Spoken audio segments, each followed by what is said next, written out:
소비자와 기업, 중소기업과 대기업이 함께 성장하는 시장을 만듭니다. 공정경제 이야기, 오늘은 공정거래위원회 김동명 약관심사과장 전화 연결하겠습니다. 과장님 안녕하세요. 네, 안녕하세요. 공정위 약관심사과장 김동명입니다. 예, 요즘에 명품을 왜 백화점에서 사라는 광고 많이 보셨을 텐데요. 유명 배우들이 그 모델한 광고 아마 많이들 접하셨을 거예요. 요즘에 젊은 소비자들 중심으로 값비싼 명품을 백화점에서 사는 게 아니라 온라인에서 비대면으로 구매하는 층이 증가하고 있다는 겁니다. 최근에 공정거래위원회가 온라인에서 명품을 거래할 수 있게 하는 명품 플랫폼 사업자들의 불공정 약관을 시정했다고 해요. 담당하신 분이죠. 공정거래위원회 네. 김동명 약관심사과장과 이야기를 나눠볼 텐데, 공정거래위원회에서 최근에 명품 플랫폼 사업자들의 불공정 약관 시정했다고 들었습니다. 이걸 조사하게 된 배경이 있을까요?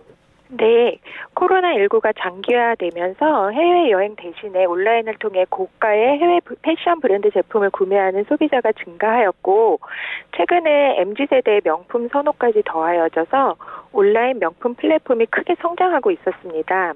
근본 조사 대상이 되었던 4개 사업자들의 경우 19년 대비 21년 매출액이 약 84%가 증가한 것으로 나타났습니다. 이렇게 온라인 명품 플랫폼 시장이 급격히 커지면서 그에 따른 소비자 분쟁도 잦아졌습니다. 2019년부터 2021년 사이에 137이 소비자 상담센터에 접수된 소비자 상담 건수를 보면은 19년에 171건 대비 21년 655건으로 3.8배가 많았고, 불만 유형은 품질 관련도 있었으나 청약 철회, 취소, 반품 거부, 비용 전가 등 거래 과정에 대한 불만도 상위를 차지하고 있었습니다. 이에 공정위는 지난 22년 8월부터 명품 플랫폼 이용량 및 매출액 기준 상위에 속하는 플랫폼의 이용 약관에 대해서 실태 조사를 시행하였고, 이 과정에서 발견한 불공정 약관 조항을 시정하도록 하였습니다. 구체적으로 어떤 약관이 불공정했는지 한번 살펴보겠습니다. 먼저 구매 후에 취소 환불이 불가능하다고 했던 약관을 시정하신 것 같아요. 보통 네. 온라인으로 구매한 상품은 소비자들이 온라인상에서 취소를 할 수 있거든요. 네. 근데 명품 플랫폼 사업자들은 이거를 제한을 했었나 봐요? 네, 그렇습니다. 말씀하신 대로 전자상거래법에 의하면 통신판매업자와 재화의 구매 계약을 체결한 소비자는 재화를 공급받은 날로부터 7일 이내에 청약 철회를 할 수 있습니다. 이에 따라 소비자들이 청약 철회권을 행사하여 주문 취소, 반품, 환불 등을 진행할 수 있는 것이 원칙입니다. 그러나 명품 플랫폼 사업자들은 해외 배송, 세일 등의 이유로 환불이 불가능하다고 약관에 규정한 경우가 있었습니다. 그런데 해외 배송의 특성을 감안할 때 제품 구매 후 배송이 되는 기간 동안에 주문 취소를 할 수는 없지만, 제품 수령 후에는 비대면 거래의 특성상 자신이 생각했던 제품의 품질이나 디자인이 아닐 경우에는 앞서 말씀드린 전자상거래법에서 보장된 7일 안에 교환 및 반품 신청을 하지 못할 이유는 없는 것이었습니다.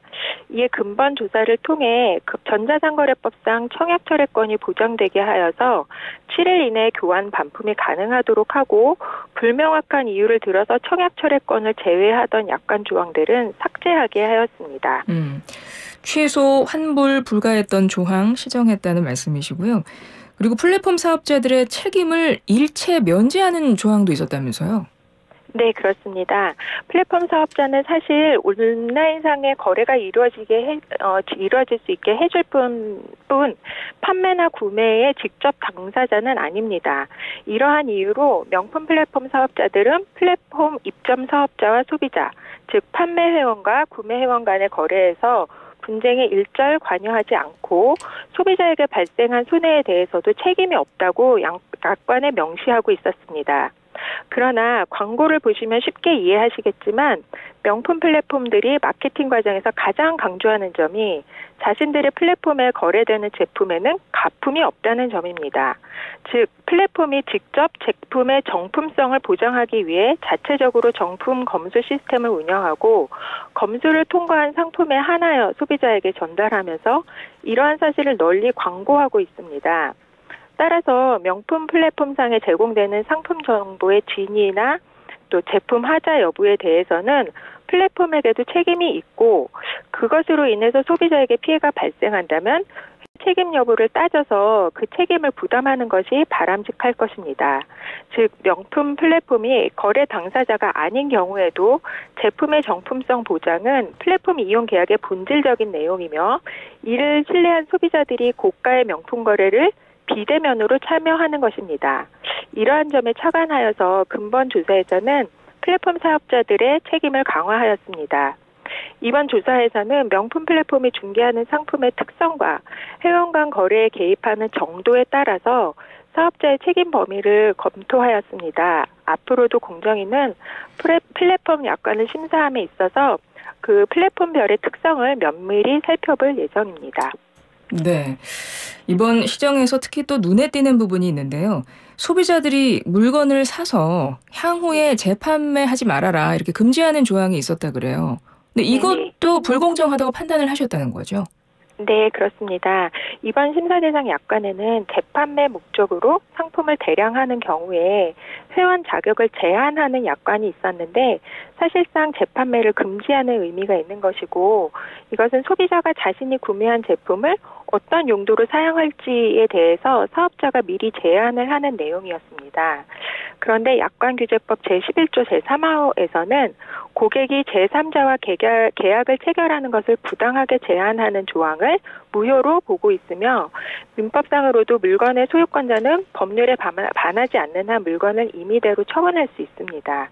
따라서 재판매를 금지하는 약관은 고객이 구매해서 소유권을 이미 취득한 물건을 제3자에게 매도하는 것을 금지하는 것이므로 위법한 조항입니다.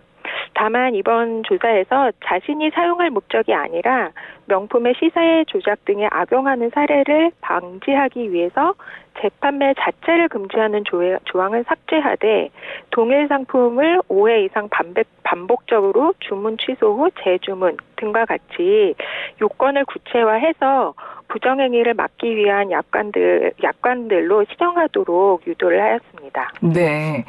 근데 요즘에 몇몇 해외 브랜드들이 자체적으로 소비자들한테 구매한 물건을 다시 팔지 못하게 하는 약관을 사용하고 있는 걸로 알려져 있거든요. 이런 일부 유명 브랜드에 대해서도 불공정 약관 조사할 계획이 혹시 있으신가요? 네. 말씀하신 대로 일부 유명 브랜드들이 재판매 금지 약관을 사용하는 것으로 저희가 알고 있어서 이의 불공정성 여부를 점검할 계획을 가지고 있습니다. 저희가 점검할 때 이러한 약관으로 인해서 소비자들의 재산권이 침해되는 측면과 또 사업자들의 영업상의 필요성 등을 다각적으로 검토해서 불공정성 여부를 판단할 필요가 있는 사안으로 보입니다. 위법성이 있는지 검토를 해보겠다 이런 말씀이신 것 같습니다. 앞으로 공정위 약관심사과를 좀 주목을 해야 되겠습니다. 끝으로 우리 소비자들에게 하고 싶으신 말씀이 있으시다면요? 네. 공정거래위원회는 앞으로도 명품 플랫폼과 같이 온라인 플랫폼, 특히 다양한 소비자의 취향에 따라 구축되는 버티컬 커머스 플랫폼의 불공정 약관을 중점적으로 심사하여서 공정한 거래 질서 확립 및 소비자 권익 증진을 위해서 노력할 예정입니다. 앞으로도 저희 공정거래위원회에 대한 많은 관심과 격려를 부탁드리고 들어주신 청취자분들과 진행자님께 감사의 말씀을 드립니다. 네, 오늘 말씀 감사합니다. 네, 감사합니다. 지금까지 공정거래위원회 김동명 약관심사과장과 함께했습니다.